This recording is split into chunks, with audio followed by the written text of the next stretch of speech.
Welcome to How You Livin', a transformative podcast featuring best-selling author, inspirational speaker, and minister, Dr. Rick Rigsby. And now, Dr. Rick.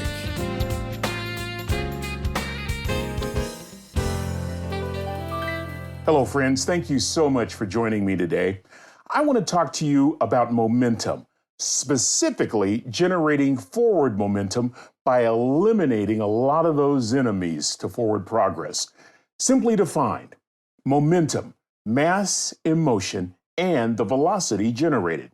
Newton's second law of movement teaches us that momentum is a measurement of mass in motion. Any object moving has momentum. The momentum of an object is equal to the mass times velocity. In a very simple way, the only way I understand basic physics, I want you to think of momentum as the power generated when a body is moving. So think about a body in terms of everything from an organization to an individual. And you'll realize quickly that momentum affects every area of life, from success in business to success on the athletic field, all the way to completing chores around the house to reaching simple goals. That's why I believe that momentum is the trademark of forward progress. Conrad Hilton, that hotel mogul and founder of the Hilton Hotels, said on one occasion, "Success seems to be connected with action. Successful people keep moving. They make mistakes, but they don't quit." You know, there's a beautiful relationship that quote speaks to. That relationship between consistency and momentum is very important. Tony Robbins, the great motivator, he said on one occasion, "It's not what you do once in a while that shapes our lives. It's what we do consistently that shapes our lives." It reminds me of that Greek philosopher Aristotle. Aristotle said on one occasion, "You are what you repeatedly do. Therefore, excellence ought to be a habit, not an act." I'll tell you something, friends. If we want to generate forward momentum, we must be consistent in our behaviors. Now, after saying that, I have to confess to you, that's easier said than done. Let me give you a little sneak peek behind the scenes, if you will. It takes me about a week to prepare a single 15-minute podcast episode. From the original idea all the way through the reading and thinking to writing preliminary drafts to sharing those drafts with whatever staff member is around at the time, to edits and re-edits, and eventually to writing the final draft. It takes about a solid week. In my days of preparation for this podcast, I would get on a roll and then I would get interrupted. As long as I can stay on a roll, I can generate momentum. When I generate momentum, I can overcome mental lapses. I can work through physical fatigue. But when I get interrupted, I lose momentum, I lose energy, and the next thing you know, I'm done for the day. Now, I can't blame all those interruptions on external factors. I can interrupt myself just by simply daydreaming, and I get easily distracted, and the next thing you know, I'm off target, right? And so it caused me to identify a couple of enemies of momentum. See if any of you can relate to this. First enemy, distractions. Distractions just kill momentum. Not because distractions are necessarily bad or inherently evil, but because it takes so long to regroup and get back on track. I love what Robin Sharma said on one occasion. He said that the average person is distracted a minimum of 2 hours every single day, interrupted every 11 minutes, and then it takes 30 minutes to return back to a deep level of thinking. You pay the price when you allow yourself to get distracted. Here's a second enemy that really rises in my life: excuses. How easy it is for me to excuse myself from a task by justifying it based on what I think I want or how I may feel. I've experienced both sides in my world, a world of writing books and preparing sermons and speeches and podcasts. I've experienced the exuberance of pushing through a few minutes longer. That feeling of perseverance is simply unparalleled. Also, I've offered excuses to justify a break for a while, often not returning to my task until the next day. Sometimes this is good. Sometimes we need to pull away to get a fresh perspective. But regardless, I have to rebuild that momentum from the previous day. The process is not very efficient. I waste time, I waste energy, and I delay my progress. See, friends, momentum is critical to everything we do.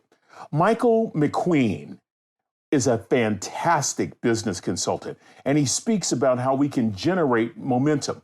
What I love about McQueen's approach is that you can apply his methods to any endeavor, from developing better habits to competitive sports. By the way, friends, I invite all of you to watch his 10-minute video blog titled The 8 Enemies of Momentum in Direct Selling. For the sake of time, let me highlight just a couple. He says one of the enemies of momentum, now remember, he's relating this to direct selling, but you can apply this to any aspect of life. He says one of the enemies is complexity, overcomplicating the business or the issue or the activity. And so the key is, how do we keep something simplistic without becoming simple? Conversely, McQueen argues that it's simplicity that drives momentum. I like that. A second enemy that McQueen suggests is success. Yep, you heard me right. He said that success breeds complacency, even arrogance. The antidote: hunger and humility. Isn't that interesting? You see, this is what drives momentum, according to McQueen.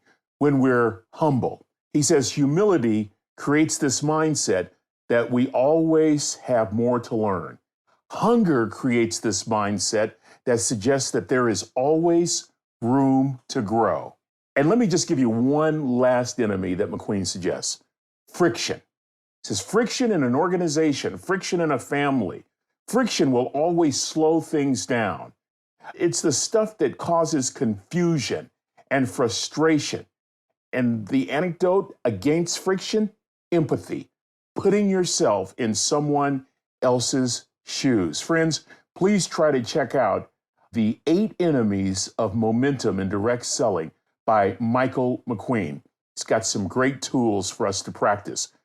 This notion of pushing through for a few minutes, this feeling of accomplishing, all the result of making a choice to stay at task. I love that aspect when it comes to forward progress. I'll tell you, I just really can't speak highly enough about how critical momentum is to everything we do.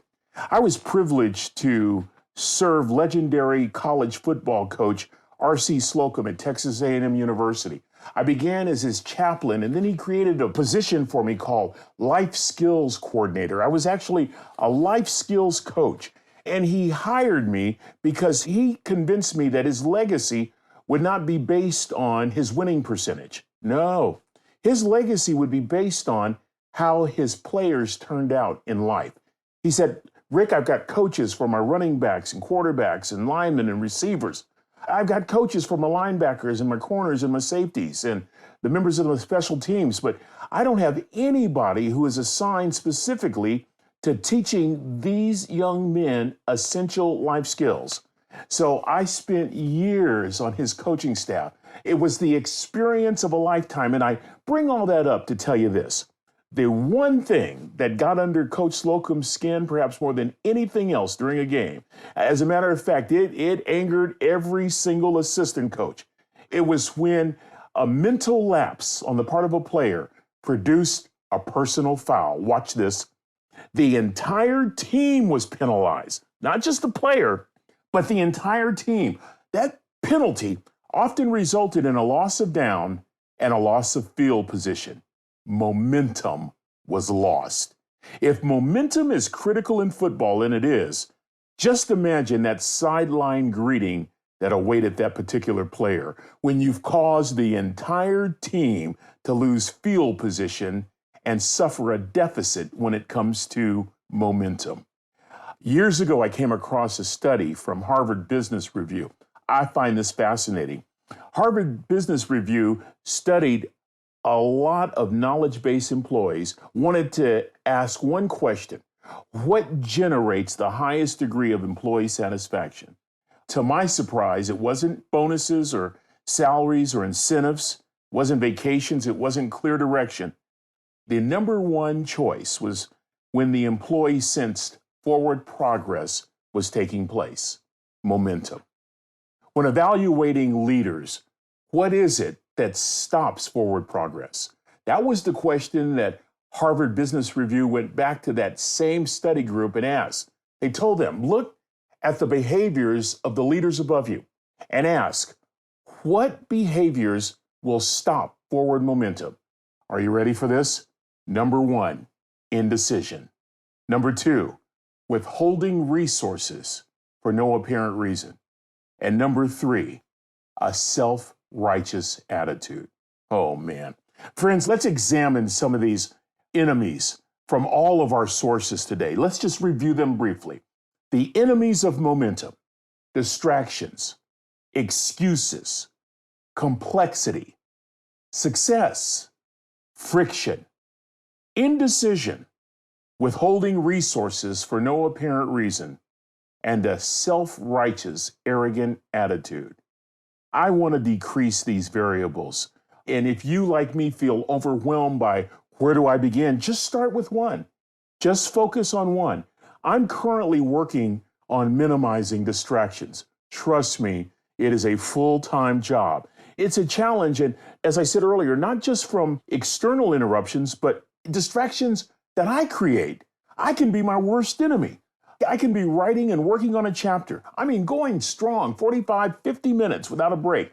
All of a sudden, I discover this insatiable desire to check my emails, which leads to checking my Instagram, which leads to checking LinkedIn, which leads to me wanting to write a message, which leads to me examining some of my favorite websites like Overstock.com or the NFL apparel shop. Now I got to get to Amazon Prime because there's something I have to have by tonight.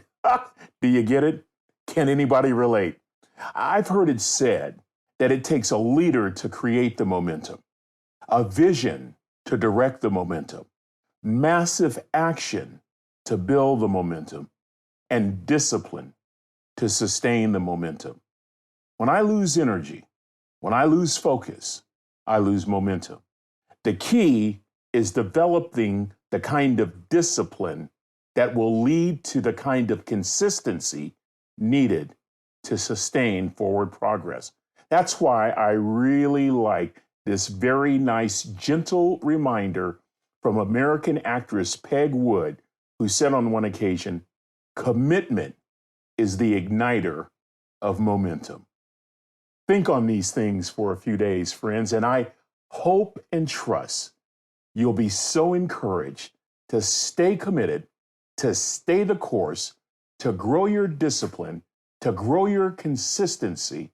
Every day you're experiencing great forward progress. For friend, I tell you, that is the key. It's called momentum. That's going to do it for this episode. Until we meet again, this is Dr. Rick, asking the most important question I can ask. How you living? Are you ready to make an impact in your world right now?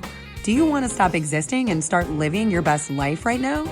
Dr. Rick wants to give you the first chapter of his best-selling book, Lessons from a Third Grade Dropout, absolutely free. Just go to www.rickrigsby.com/free gift to get the print or audiobook right now. This is the podcastfactory.com.